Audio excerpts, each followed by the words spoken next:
साहब हमने ये सारी चीज़ें देख ली कि क्या हम अच्छा खेले, क्या हमारा अपोनेंट इतना स्ट्रांग था, लेकिन अगर हम ये सारी चीज़ें देख रहे हों और तब भी नज़र आ रहा हो कि ना ही तो हम अच्छा खेले, ना ही कोई हमारा अपोनेंट स्ट्रांग था, ना ही कुछ ऐसी चीज़ थी, बल्कि दिख रहा था कि हम बहुत लेज़ी अप्रोच के साथ गए हैं, कोई एफर्ट नहीं डाल रहे, दिख रहा है कि हम बस यहाँ पे फॉर्मेलिटी के तौर पे आए हुए हैं, फिर तो ज़रा यार दुख कल बनता है। किसी का मैं देख रहा था टीवी के ऊपर टिकर चल रहे थे। क्या टिकर चल रहे थे? टिकर ये चल रहे थे कि जी टीम बिखरी हुई है। बिल्कुल ऐसे ही चल रहा है बिखरी आजकल। होने की वजह से टीम आ रही। एक हिस्सा शाहीन शाह अफरीदी का है, एक दूसरा बाबर। हिस्सा बाबर आजम का है। तो फिर ये देखने में आता है कि ये पाकिस्तान की तारीख में ऐसा अक्सर व होता बेशतर रहा है। ऐसा रहता है।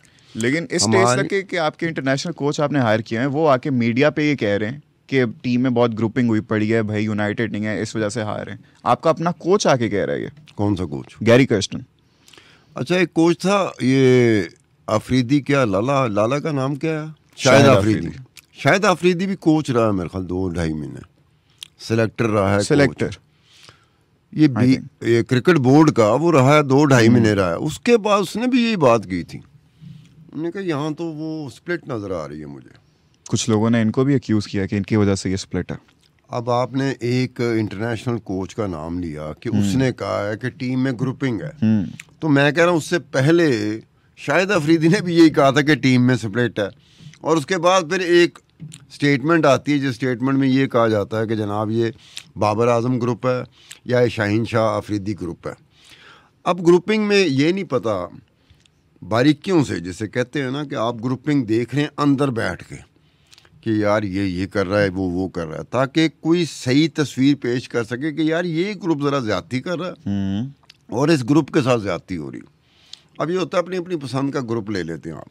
मुझे शाहीन शाह अफरीदी पसंद है, वो जो मर्जी कर रहा हो ना, मैं कहूँगा वो ठीक है। उस साइड पे मुझे अगर बाबर आजम पसंद है तो बाबर आजम कुछ भी कर रहा होगा तो मैं कहूँगा बाबर आजम ठीक है। ये नहीं अप्रोच होनी चाहिए।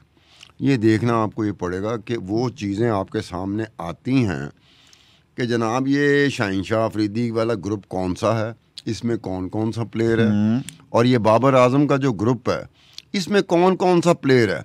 ये उस तरह से चीज़ तो हमारे सामने आती नहीं है। और हमें ये पता चलता है कि ये अच्छा, ये जो स्टेटमेंट था ना, ये किसी पॉलिटिशियन का था, मैं उसको नहीं जानता। कौन सा वाला स्टेटमेंट? ये वाला स्टेटमेंट कि पाकिस्तानी क्रिकेट टीम में स्प्लिट है, ग्रुपिंग है, जिसकी वजह से हम हारते हैं। ये एक पॉलिटिशियन, अब मुझे वो कोई एमपीए है या एमएनए है जिसकी वजह से जो ये आया। अब देखने वाली बात है कि पॉलिटिशियन एक एमएनए है या एमपीए है, वो ऐसी बात करता तो या उसका शौक बड़ा होगा क्रिकेट, ठीक है, तो जिसकी वजह से वो इंटरेस्ट लेता है और फिर बाद में कहता है कि जनाब ये 2 ग्रुप बने हुए हैं। अब जो 2 ग्रुप बने हुए हैं तो क्या आने वाले वक्त में एक बात ज़हन में रखो, बाबर आजम भी बहुत बड़ा खिलाड़ी है, बहुत। शाहीन शाह अफरीदी भी बहुत बड़ा बॉलर है। एग्रीड। अब क्या दोनों को निकाल दिया जाए? ऐसे भी नहीं हो सकता, अफोर्ड नहीं कर सकते। दोनों ने रहना है, शाहीन शाह अफरीदी ने भी रहना है, बाबर आजम ने भी रहना है, तो ग्रुपिंग कैसे ख़त्म होगी? कैसे? ये मेरा सवाल आपसे, आप मुझसे कह रहे हो कैसे। मैं आपसे सवाल कर रहा हूँ कि ग्रुपिंग कैसे ख़त्म होगी जब यही 2 हैं, शाहीन शाह अफरीदी और बाबर आजम, इन्हीं के ग्रुप हैं और यही दोनों लाजम मलजूम है क्रिकेट टीम के लिए। तो ये क्रिकेट टीम में है तो ग्रुपिंग कैसे ख़त्म होगी? मेरे ख्याल से दोनों को लाया जाए, बिठाया जाए, जैसे मुझे और आपको आमने सामने बिठाया गया, ऐसे बिठाया जाए या फिर जरा प्रेशर डाल के प्रेशर कौन डालेगा? समझाया जाए। कोई हमारे ये पीसीबी के चेयरमैन हो गए या हेड कोच हो गए, कोई भी हो गए, मतलब मोहसिन नकवी ये काम करे कि शाहीन शाह अफरीदी और बाबर आजम को बुलाए। बिल्कुल। किस तरह बुलावे? इधर आओ या तशरीफ लाएं, टेक्स्ट करते हैं, टेक्स्ट तशरीफ लाएं, हाँ प्लीज़ कम हेयर, कि यार की अगर वो दोनों कहते हैं कि जी ग्रुपिंग है ही नहीं, आमने सामने बैठ के कहें मेरा आपकी ग्रुपिंग हो चुकी हुई है, लेकिन जब हमें पूछा जाएगा, दोनों को पूछा जाएगा, हम कहेंगे नहीं कोई ग्रुप ही नहीं है, मेरा भाई है। आप कहेंगे सतार खान मेरा भाई है। तो ये दोनों भी यही कहते हैं, शाहीन शाह अफरीदी भी कहता है, बाबर आजम भी कहता है। हल क्या है सतार साहब? अब ये वो जिनकी जिम्मेदारी है उनके पास हल होता है। ठीक है, ये हमारी जिम्मेदारी नहीं होती। ये थोड़ी है कि हमने शाहीन शाह अफरीदी या बाबर आजम को इकट्ठे करना है, हम तो नहीं कर सकते। हाल निकालेंगे नकवी साहब। ये जो क्रिकेट की जिम्मेदारियां लेते हैं मोहसिन नकवी साहब है। क्रिकेट की जिम्मेदारियां जो लेते हैं बोर्ड, पूरे का पूरा बोर्ड है। क्रिकेट की जो जिम्मेदारी ऊपर चले हैं तो फिर साहिब इख्तियार हैं लोग कि भाई आराम से बुला के कि यार इंसान बनना कि नहीं बनना, केड़ी ग्रुपिंग। बंदा कहे कि आपकी ग्रुपिंग की वजह से अगर ये साबित हो जाता है कि शाहीन शाह अफरीदी और बाबर आजम की ग्रुपिंग की वजह से हम लोग बहुत जल्दी रुखसत हो गए वर्ल्ड कप से, तो फिर और क्या हमारे पल्ले क्या रह जाता है? कुछ भी नहीं। इसका मतलब ये था कि उस वक्त जब क्रिकेट खेला जा रहा था तो शाहीन शाह अफरीदी का जो ग्रुप था, क्या परफॉर्मेंस जानबूझ के नहीं दे रहा था कि यार बाबर आजम कप्तान है, अरे ऐसी तैसी, या फिर बाबर आजम ग्रुप जो है ना वो कोई ऐसी हरकतें कर रहा था? अब निकालना तो हमने इसी सवाल का हमें जब पता चल जाए कि यार ये 11 लोग हैं क्रिकेट टीम में, 11, चलो प्लेइंग 15 कर देते हैं, रिजर्व भी डाल देते हैं। वैसे तो 15, 16, 17, 18 होते हैं, लेकिन हम प्लेइंग फील्ड 11 को लेते हैं। 11 ले लिए हमने। अब 11 में से क्या एक ग्रुप में 6 हैं, दूसरे ग्रुप में 5 हैं, या एक ग्रुप में 7 हैं, दूसरे ग्रुप में 4 हैं, या फिर दोनों तरफ से ये है कि 5 उसमें से एक बीच में न्यूट्रल है, कहना मैं किसी नाम मैं नहीं, रेलू कट्टा, ये भी हो सकता है। ठीक है ना, ये भी हो सकता। हमें तो पता चले ना जब ये उनका काम है, चले हमें ना बताएं, ठीक है, पब्लिक ना करें, अच्छी बात नहीं होती। बट आप अपने इंटरनल अफेयर्स जो है उनको सीधा तो इंटरनल करें। अफेयर में आपको पता होना चाहिए कि ये शाहीन शाह अफरीदी का ग्रुप है जिसमें ये खिलाड़ी है, ये बाबर आजम का ग्रुप है जिसमें ये खिलाड़ी है, आपस में बनती नहीं है तो आपस में बनाएगा कौन? सार साहब मेरी तो बस एक यही इल्तजा है, जो भी रिस्पॉन्सिबल है और कंसर्न बंदा है उससे, कि देखिए as a Pakistani and as a cricket fan कि ये जो कुछ हो रहा है सही नहीं हो रहा, बड़ी ज़्यादा एम्बेरसमेंट फेस करनी पड़ी है हमें, हमारी क्रिकेट को। तो ज़रा इसको जो भी है पब्लिक ना करें, बिल्कुल भी पब्लिक ना करें। अपने मसाइल हैं अंदर के, एक ऑर्गेनाइजेशन के मसाइल हैं, इनको अंदर ही अंदर ठीक करें और विद इन टाइम ठीक करें, इससे पहले कि बहुत देर हो जाए। बाकी अगर आगे बढ़े हम फाइनल पे, सतार साहब मैंने अभी इंट्रो में भी बताया कि इंडिया साउथ अफ्रीका का होने वाला है। इंडिया भी अनबीटन है, साउथ अफ्रीका भी अनबीटन है। अच्छा मेरा ना थोड़ा सा बायस जाता है साउथ अफ्रीका की तरफ। नहीं भाई साहब, मेरा ख्याल है आप एंकर हैं। हाँ जी, मेरा ख्याल है आप पॉडकास्ट करते हैं। कर बिल्कुल करता हमें हूं। इस लेवल पे ना बाइसेस को बिल्कुल कोशिश करनी चाहिए। अगर हम बिल्कुल बाइसेस, करनी चाहिए। हमारे बाइसेस हों, हम उसको तस्लीम कर लें, तस्लीम शुदा बाइसेस, तो फिर उसका इम्पैक्ट जो होता है ना देखने वाले पे, वो भी हम लोग तो बिल्कुल आई 100% एग्री। लेकिन ओवरऑल हम पास सारे के सारे ना बाइसेस के साथ चल रहे हैं। बिल्कुल चलते हम हैं। जिंदगी बाइसेस के साथ ठीक गुजार है, लेकिन सरदार साहब आप ये भी तो पूछे ना कि गजाल क्यों तुम्हारा साउथ अफ्रीका की तरफ जाता है, पूछें जरा एक दफ़ा। नहीं पूछें आप। साउथ अफ्रीका, अगर साउथ अफ्रीका के खिलाफ इंग्लैंड होता, ऑस्ट्रेलिया होता, तो जो भी होता, आपका ये अल्फाज ना नहीं निकलते कि मेरे बाइसेस हैं। नहीं, ये तो फिर आप ये अज्यूम कह रहे हैं। इंडिया सामने आ गया ये साउथ तो अफ्रीका, ये तो फिर आप अज्यूम कह रहे हैं फिर ना। ये देखो ना, इंडिया ना होता, अगर इंग्लैंड होता, ऑस्ट्रेलिया होता, तो आपके मुंह से कभी ना निकलता बाइसेस हैं। ये तो फिर वही बात, अगर इसके बजाय आप मेरे से पूछ लेते कि गजाल तुम्हारा बायस क्यों है उधर, तो मैं आपको जवाब दे देता। समझ लो गिटिया गोडिया नु फाड़ लिया। नहीं, गिटिया गोडिया नु फाड़ के पूछना पे, गजाल साहब ये बताएं, आपकी मिन्नत समाजत हो रही है, ये बताएं आप साउथ अफ्रीका की तरफ क्यों हैं? चलें आप इतना इंसिस्ट कर रहे हैं तो मैं बता देता हूँ। अच्छा वजह नहीं पता। साउथ अफ्रीका के साथ हमारा बड़ा पुराना लगाव रहा है। साउथ अफ्रीका हमारे को एक्सप्लेन करें ना, हमारा एज इन क्रिकेट फैंस का, खास करके आप देखिए उनमें से बड़े ज़्यादा बेहतरीन प्लेयर्स आए। AB डिविलियर्स हो गए, one of the greatest players ever, Hashim मामला हो गए, डेल स्टेन हो गए, बड़े ज़्यादा हो गए।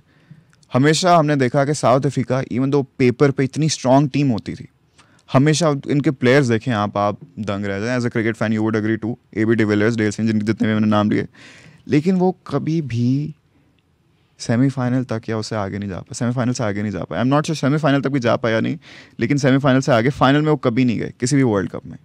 सो which was very heartbreaking. कि वो थोड़ा सा होता था ना लगाओ कि यार नहीं, ये so close yet so far। Sympathy, हमदर्दी की बात कर रहे हो। हमदर्दी वाला बायस है ना मेरी तरफ, है कि यार ये यहाँ तक नहीं पहुंच पाए बेचारे, कभी नहीं, इवन तो वो इतनी स्ट्रॉन्ग टीम रही है। तो हमदर्दी की बुनियाद पर सिंपैथेटिक आपकी सिंपैथेटिक मेरी है उनके साथ शुरू से रही है। उस हवाले से आप मेरी चाहत रही है। इसके इनके खिलाफ बेशक इंग्लैंड होता, ऑस्ट्रेलिया होता, जो मर्जी होता। लेकिन आपका मैं कहना था कि यार अब बेचारे they've come so far, I would like them to win, लेकिन obviously जो भी जीते एक अच्छी गेम तो होगी। आपकी बात अपनी जगह पर होगी, मेरा इस तरह का कोई ख्याल नहीं है। मेरा ये है कि फाइनल में जो बेहतर खेलेगा, मैंने एज ए क्रिकेटर फैन बन जाना। ठीक है, जब आप फाइनल देख रहे होते हो ना, तो आपके बाइसेस बिल्कुल हो रहे हैं कि इंडिया है या इंडिया नहीं है, साउथ अफ्रीका हम नहीं है, इंडिया है हम नहीं है। ये सबसे बड़ी बात होती है, हमारे बाइसेस वहाँ पर आ जाते हैं और फिर हम वहाँ पे लगे होते हैं कि यार अगर हम नहीं हो सके ना तो इंडिया को भी नहीं होना चाहिए। हाँ, ये गलत बात है, ये गलत बात है। अगर वो इंडिया खेल जाता है बहुत अच्छा, फिर इंडिया फाइनल तक पहुंचा किसी वजह से ही पहुंचा ना, अच्छा खेला। लेकिन अब काफी 1983 का वर्ल्ड कप जब इंडिया जीता था पहली मर्तबा,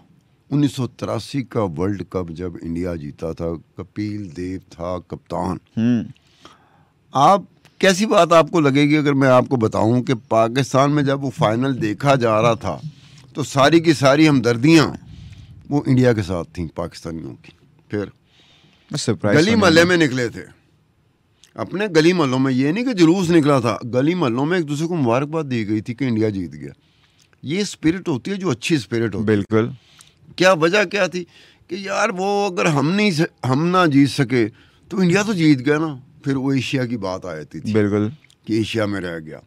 फिर वो बड़े सगीर सब कॉन्टिनेंट की बात आ गई थी कि इसमें आ गया, हमने उनको हरा दिया, वेस्ट इंडीज़ को हरा दिया, उसको हरा दिया। ये बात स्पिरिट होती थी। ये 1983 के बाद इस तरह की स्पिरिट मुझे एक दफ़ा नज़र आई थी। कब?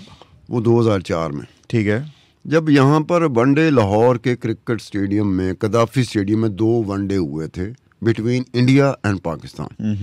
दोनों वनडे इंडिया जीत गया था, लेकिन जो क्रिकेट स्टेडियम के अंदर तमाशाई होते हैं वो ऐसे लगता था अगर कैमरा ऐसे पड़े ना तो कंफ्यूजन हो जाए कि यार ये तो सेलिब्रेट कर रहे हैं जीत को, और ये है पाकिस्तान, ये है लाहौर का स्टेडियम, कदाफी स्टेडियम, और इंडिया जीत गया, पाकिस्तान हार गया, तो लोग सेलिब्रेट कर रहे हैं।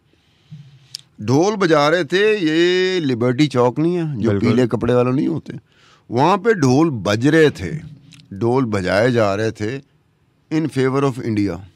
अब ऐसा कभी आपने सुना? 2004 में टीवी शीवी आ चुका हुआ था, ये टीवी पे भी चला। मैं तो स्टेडियम के अंदर बैठा हुआ था ना, क्रिकेट स्टेडियम, कदाफी स्टेडियम के अंदर बैठा हुआ था, जहाँ लोग बैठे हुए थे। मेरे लिए झटके वाली बात थी कि लोग बैठे हुए थे। क्या लग रहा था जैसे सचिन नहीं है, तो जो इंडियन क्राउड होता है ना वो एक वेव में आता है, रिदम में आता है, सचिन सचिन, ठीक है। मैंने लाहौर के कदाफी स्टेडियम में देखा कि लड़के बैठे हुए और वो यही कर रहे थे रिदम, सचिन सचिन। वो मैंने पकड़ा उनको, मैं कहना इंडियन, क्योंकि इंडियन भी बड़े आए हुए थे। तो मैं कहा भाई कहाँ के? कहता यही लाहौर के रहने वाले हैं, फलाना फलाना। मैं कहा यार ये स्पिरिट क्या है? और ऐसी स्पिरिट जो थी ना, वो उसको फ्रेंडली मैचेस का नाम दे दिया गया था। उस तरह की स्पिरिट यानी कि होनी चाहिए आप में। अभी भी है, अभी जैसे तब आप सचिन का जिक्र किया, अभी यहाँ पे भी आपको काफ़ी ज़्यादा शायकीन मिलेंगे, कोहली के, बुमराह के। चलें जी सितार साहब, इसी बात के साथ आज की इस पॉडकास्ट को यहीं पे ख़त्म करते हैं। अब देखना ये है कि इंडिया एक दफ़ा फिर से T20 वर्ल्ड कप जीत पाएगा या साउथ अफ्रीका अपना पहला T20 वर्ल्ड कप जीत कर जाएगा। आपको जो भी लगता है कि कौन सी भी टीम जीतेगी वो आपने कमेंट सेक्शन में हमें बता देना है। बस एक आपसे गुजारिश है मेरी और सितार साहब की कि स्पिरिट ऑफ द गेम को कभी मरने नहीं देना, अपने अंदर की जो स्पोर्ट्समैनशिप है उसको हमेशा जिंदा रखना है। बाकी आपसे मुलाकात होगी इन द नेक्स्ट एपिसोड, तब तक के लिए अल्लाह हाफिज़।